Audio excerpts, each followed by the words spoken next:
ఈరోజు దేవుని వాక్యము జూన్ నెల 26వ తారీఖు గురువారం 2025 సంవత్సరం. తమ దృష్టికి తాము శుద్ధులై తమ మాలిన్యము నుండి కడగబడని వారి తరము కలదు.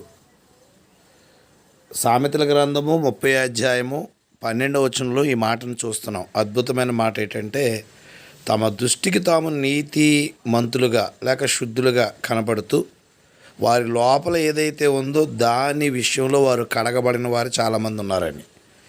నాడు సమాజంలో చాలామంది పైకి శుద్ధులుగా కనపడతారు, లోపలంతా మాలిన్యమే ఉందనే సంగతి మనం చూస్తున్నాం. ప్రార్థన చేద్దాం. ప్రేమగల తండ్రి, మీరు ఇచ్చిన మంచి ఉదయాన్ని బట్టి కృతజ్ఞతలు. విదేశీ స్వదేశీలను దీవించి అందరికీ ఆరోగ్యం ఇవ్వండి. యేసుక్రీస్తు వారి పరిశుద్ధ నామమును అడుగుచున్నాం మా ప్రియ పరలోకపు తండ్రి. ఆమెన్. అందరికీ వందనములండి.